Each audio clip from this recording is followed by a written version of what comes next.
Today on The Report, civil rights icon Reverend Jesse Jackson's memorial is held in Chicago. A dilemma regarding daylight savings time. The Justice Department releases withheld Epstein files carrying sexual assault allegations against Donald Trump. And new images emerge of thousands of new sea life off the Caribbean islands.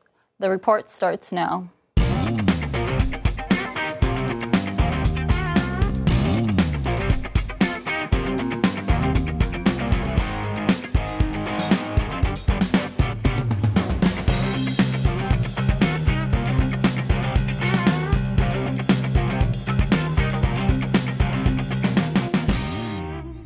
Welcome back to another episode of The Report. I'm Chrissy Washington. I'm Joseph Fausto. I'm Sergio Gonzalez. And I'm Geraldine Martinez. Stay in the loop and get updated on campus news by following us on Titan TV's Instagram page at Titan TV CSUF. On Friday, March 6th, civil rights icon Jesse Jackson was celebrated and remembered at a public funeral service at the House of Hope on the south side of Chicago. Jackson died in February at the age of 84 following a battle with progressive supranuclear palsy, a condition similar to Parkinson's disease. For more than 5 hours, local dignitaries, pastors, and politicians spoke about Jackson's legacy. Former Presidents Joe Biden and Barack Obama spoke about Jackson's legacy with Bill Clinton in attendance. As thousands attended, each were called to take Jackson's death and do more than just mourn and get to work. Former Vice President Kamala Harris remembered Jackson as, quote, one of the most effective community and political organizers of our time, end quote. Since his death last month, Jackson's family and allies have honored the late Reverend with commemorations, community service, and demonstrations they say continue his work. So guys, this is a huge loss in the activist community. Jesse Jackson's been around for a very long time. He was marching with Dr. King and Malcolm X. How do you think this kind of loss, what do you think this says to current activists and people that might be kind of looking to fill that role, given everything that's happening in the country? I think it's kind of just a moment in time for us and for everyone as a nation to kind of acknowledge his legacy and what he provided for the community. And obviously, like you mentioned, in the civil rights movement, he has sincerely motivated a lot of the Black community and just Black journalists in general. And one thing that you had said that I really liked that was mentioned at the service was they said, do more than just mourn, but to get to work. And I think that's incredibly impactful and also telling of his perseverance and his just mindset of just to work hard through all the dark times. I think that was very impactful and a very keynote from that. Yeah, adding on to that, I think, again, this is just another huge loss, and it's a moment in time that we have to reflect and like you were saying, carry on his legacy, carry on his work, putting in the work. And I like that you mentioned how this might maybe bring to light or showcase how this devastating loss can be used to ignite the flame and ignite another maybe major, not necessarily one specific major person, but a collective, the community, and continuing to carry the legacy of his work and the impact that his work made, like you said, not just on the Black community, but the civil rights movement in general. And I think it's just another important reminder that his work and the work of activists never stop. And so it's important to continue to keep putting in that work. And yeah, I think it's just a good moment of reflection. And I think that's the best way we can honor his legacy, is to keep moving forward and to keep putting in the work. Me personally, I feel like this might be just like another way of other activists to now step in. Right now, since we're still battling this out, it's not just now Blacks, it's targeting Hispanics, and Trump and his colleagues, his organization are targeting immigrants, illegal immigrants, so-called. So for them, it is a wake-up call, and Jesse Jackson is basically empowering other activists in a way that, yes, we are mourning for him, but of course, we do need to step up the plate. You know, we are still fighting injustices for all of the minorities here, and I do believe that this is a time to kind of step up. We have heard Kamala Harris, one of the recent says, voting for President Trump, this is coming. We need to start taking the action right now. Yeah, I agree with all you guys. Like I said, I do think that it's a great loss, but I think, like you mentioned, like with this loss comes sort of like an ignition of just a new breath of life, I think, into this activist movement. And yeah, I just think he lived a long life. He lived a great life. You guys know I'm from LA, and Jesse Jackson loved LA so much. So yeah, I'm glad that he had such a big send-off. I'm glad that so many people came out. I'm glad so many people spoke. They did bring up politics, and I know his son kind of came at those three former presidents who were making it political, but I think that Jesse Jackson's whole entire existence was political. You don't watch all of your friends be assassinated in a movement that you are also a part of and not just inherently be political all the time. Everything is political. Everything we do is political, especially now. So I do understand where he was coming from, but I think that everything was appropriate for the event, for sure. The second week of March has arrived, meaning most American residents sprang their clocks forward this past Sunday, and it has sparked the debate over daylight saving time once again. Federal law does currently allow states to adopt year-round standard time, as can be seen in Arizona and Hawaii, but any wishes to make daylight saving time permanent would require approval from Congress. Lawmakers in several states, including California, are pushing to quote-unquote lock the clocks, putting an end to the biannual time changes and permanently fixing daylight savings time in place. However, Congress has yet to comply and has continued to debate between the two time slots. Public frustration has grown over recent years, bringing more angles to the discussion. Sleep experts argue that the extra morning daylight is essential to human health and safety, but polls show majority of U.S. citizens prefer the evenings to be longer lit, citing boosts in serotonin. Suggestions such as splitting the difference, creating a permanent 30-minute shift that lands in between standard and daylight savings time, have also been brought up as the discourse sits at a stalemate. I'm curious, what are our thoughts on daylight savings time versus standard time? Like, what do we prefer? I think, me personally, it's hard because as we just transitioned into this time change, I'm like, I love having the sun a little bit longer, but I don't know. What is everyone's thoughts on this?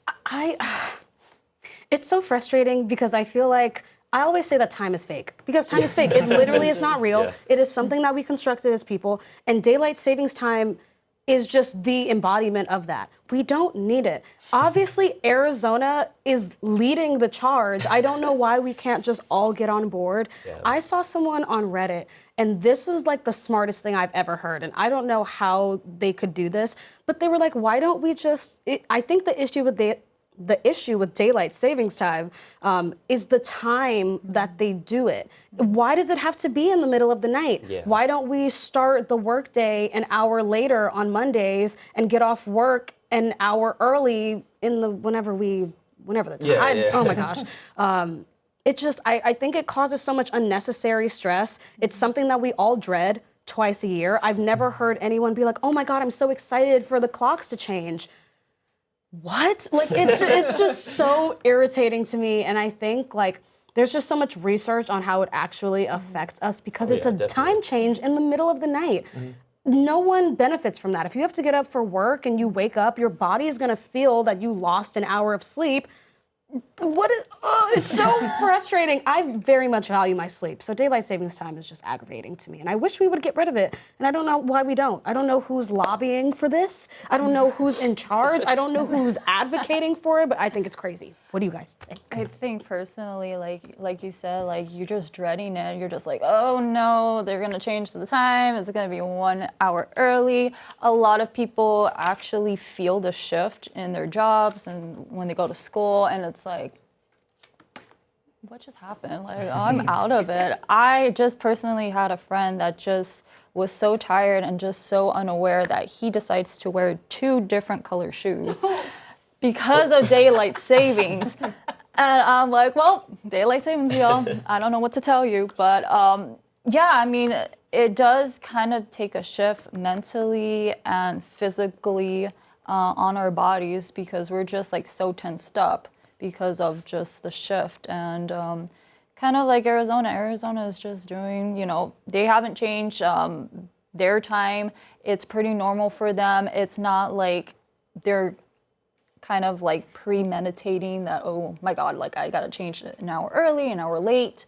So although when you don't have daylight savings, it is nicer because, you tend to fall asleep another extra hour, but still like it's still trying to, it kind of takes a toll on us. I think it's kind of representative of the state of our country right now in the sense that they cannot make a decision between these two time frames.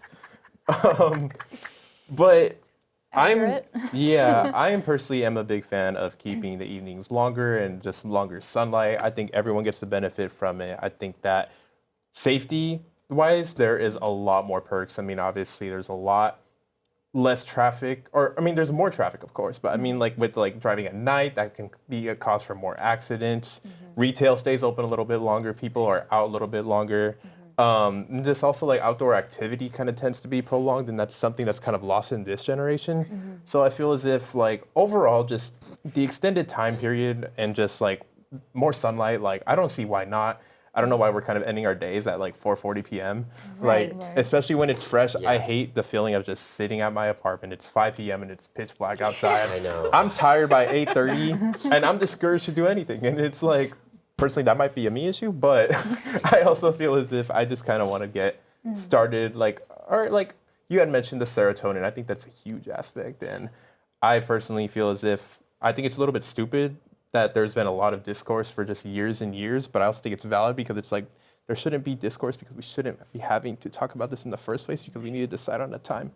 And I'm sick of my 5 p.m.s looking different like in March versus like in November, but I guess it is what it is, right? There's nothing we can really do. Right. In November 2025, Donald Trump signed the Epstein Files Transparency Act, directing the U.S. Department of Justice to release all files to the public with the exception of redacting sensitive material and identifying information of survivors. However, there were reports of documents that involved an unnamed woman who made claims against Trump and Epstein from a series of interviews that were missing from the DOJ database. The withheld series contained 3 additional interviews of FBI documents summarizing the interviews with the unnamed woman who told FBI agents that she was introduced to Trump by Epstein in the 1980s when she was a minor.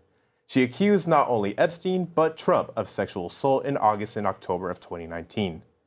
The DOJ's reason for those files to have been, quote, mistakenly withheld, end quote, contained the unnamed woman who accused Trump of sexual assault during its review process was because they have been, quote, incorrectly coded as duplicative, end quote. The White House Press Secretary Caroline Leavitt has denied the sexual assault allegations against President Trump, stating how the accusations are, quote, backed by zero credible evidence, end quote, and labeled the accuser as a, quote, sadly disturbed woman who has an extensive criminal history, end quote. As of now, Trump has not faced any accusations of any crimes against him by the Epstein survivors. It really feels like something new every single week, every single day, every day that ends in Y. In terms of just Trump and Epstein, his name is all over those files. We've heard about it left and right. I was curious as to what you guys think, as to what do you guys think these newly released files claim, and what do they do or don't prove about Epstein and Trump? I will start. I think they just prove that like we as Americans just like don't care about anything because why is this our president? And for me, the issue isn't about personally, obviously, I think that the allegations are true because there's evidence of so many other things to where it's like, okay, I can put 2 and 2 together. But even the allegations themselves, like the fact that this person is our president and we're not doing anything about it, even if he wasn't our president, why are we just like, oh my gosh, more stuff about the Epstein files? Like it's entertainment. It feels like that's what it's shifting into. And I think that we're not treating it with the care that it needs to be treated with. And And yeah, like you said, it's just like something different every day, and I think it's really crazy. This should be the report Epstein edition. It's really crazy. But every single week. Yeah. Literally every week. I feel like last season, I think we brought up the Epstein files probably like every week because there was something new going on, and it's just like why are there new things going on? Why can't we just nip it in the bud and get it over with and make some arrests? Why can't we do there's not any action being taken, and it's getting ridiculous at this point, and there's so many other things that we're choosing to focus on and choosing to do that are the complete opposite of this, and I think it's just really insane and crazy that we're not like rioting in the streets. Definitely, yeah. Adding on to that, I think just the desensitization of the masses of people is just insane, and I don't want to say it's not entirely our fault, but obviously with modern media and news, you're always hearing about this tragic incident, that tragic incident. And a lot of news tends to be more focused on hard news, and it's just a lot of heavy things, right? So I think in general, we've been kind of desensitized to all these things, and it's not that this takes precedence over all these other terrible, tragic stuff, but like you said, this is our president. Like, this is insane. Like, where's the urgency? Where is the urgency? Yeah. Where is the? I know you said like rioting in the streets, and some people might be like, oh well, I don't want to. And I'm like, I'm sorry, but sometimes that's what it takes, right? Yeah. And so it's just like, it's crazy to me how we have something this large that has been going on for so long, and to your point, it's like, if you put two and two together, this is probably true because it's like we have that history of so many other terrible things, the assaults, the allegations, but again, it's just there's evidence, it's there, and it's just like, why are we not doing more about it? And it's very frustrating. And again, the fact that regardless of how you feel about Trump or like who you voted for and all these things, right? It's just like, objectively speaking, the facts are there, and why are we not listening to them? Why are people not more angry? Mm-hmm. I would say I'm just watching a soap opera each week. That's what it sounds like. We have become so normalized that everything that Trump says, what he does, it's like we're leaning on to like almost trying to reach the climax of a story, which is very sad. We should be doing immediately arrests. All the facts are there. All the pictures are there. All these minorities, these females that have been trafficked and just unfortunately was bad luck to just be in that island. I mean, for example, like in the UK, Prince Andrew just said the name, immediately arrested. Why can't we do something that that it's morally wrong for them to do, to arrest just like that? Why can't it be like that? And it makes me wonder how people are just thinking of this. Like, people are looking at this and they say, well, maybe the TV or the information is wrong. How can it be wrong? It's in the file. They have kept it from us for a very long time, and we're not doing anything about this? Makes you wonder what's going on. What makes you, it just sounds like an over cycle of stories over and over and over again. And it's like, when are people going to wake up? It should be now. It should be now, exactly. I feel like it's just ridiculous to hear of all the different comments that are being made. Even like White House Secretary Carolyn Levy said herself, backed by zero credible evidence, there are files on files of evidence. And I just feel like, why are we denying what is blatantly in front of us? I think it's just, like we all mentioned, it gets to a point, and that point was like a couple of years ago at this rate. So it's pretty ridiculous and sad to see. To me, it just feels like everyone's capping for the president, specifically Caroline Leavitt, which bothers me. And I know that's her job, but like, she's the worst press secretary we've ever had. And I saw somewhere that like Mar-a-Lago is in the Epstein files more than the literal Epstein Island itself. Obviously, they knew each other. I think the fact that we were able to call in both of the Clintons for deposition and grill them about how close they are to Jeffrey Epstein, when we have documented evidence that Jeffrey Epstein and our president are in cahoots doing whatever they're doing at Trump's place of, I won't say residence, but whatever they do over there. I just think that we're like blatantly overlooking a glaring issue. And it's ridiculous. It's actually, like, literally crazy. Yeah. Scientists explored an underwater mountain range within Britain's Caribbean territory with newly discovered coral reefs and sea creatures. Dr. James Bell led the expedition in a partnership with the UK Centre for Environment, Fisheries and Aquaculture Science. Bell's team used an incomplete decades-old map and submerged 19,700 feet underwater.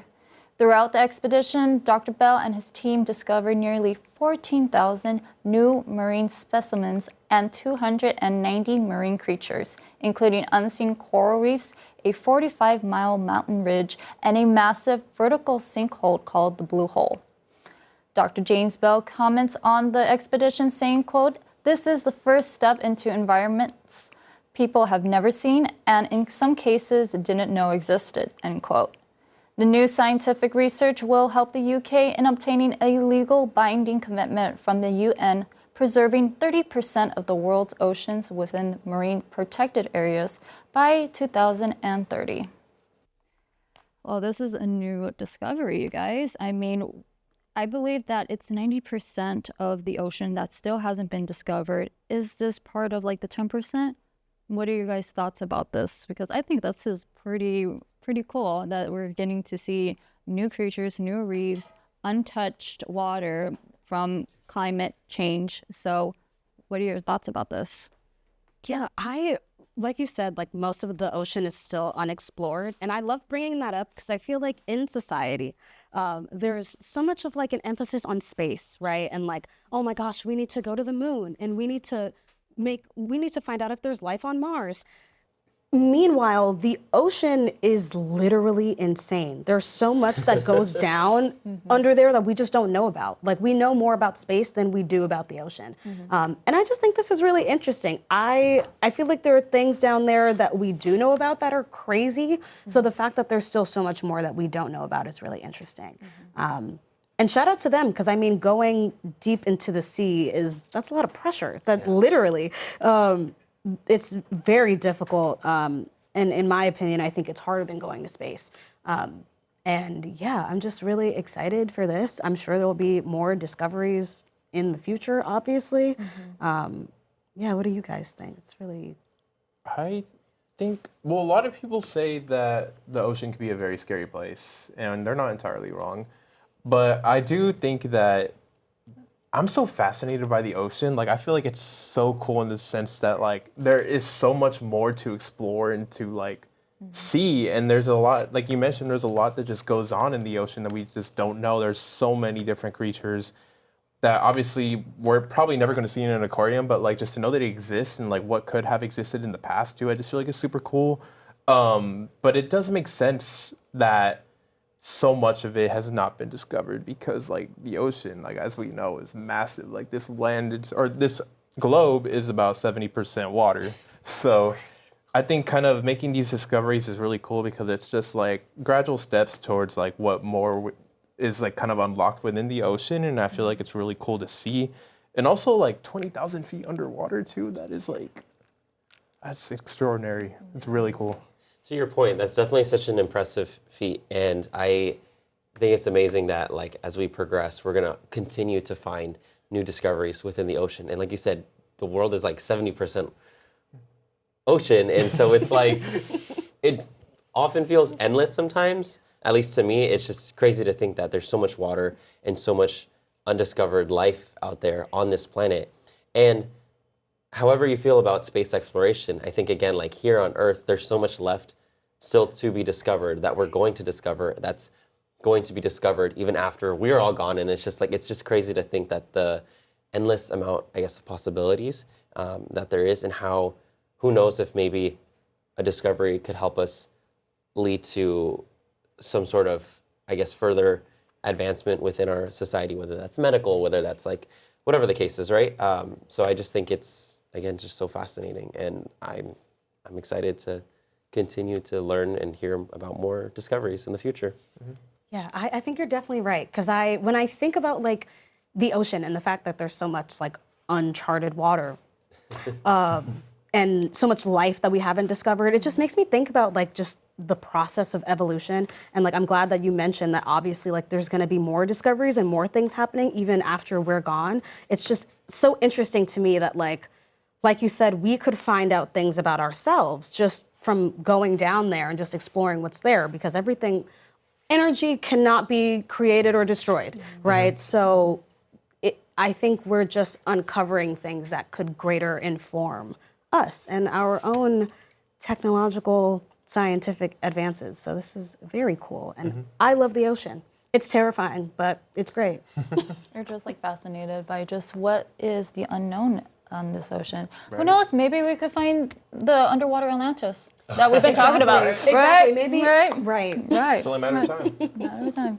Hopefully sooner than later. Rather than later, exactly. Better. And that wraps up with our recent news of today. Make sure to stay tuned for more news, views, and info.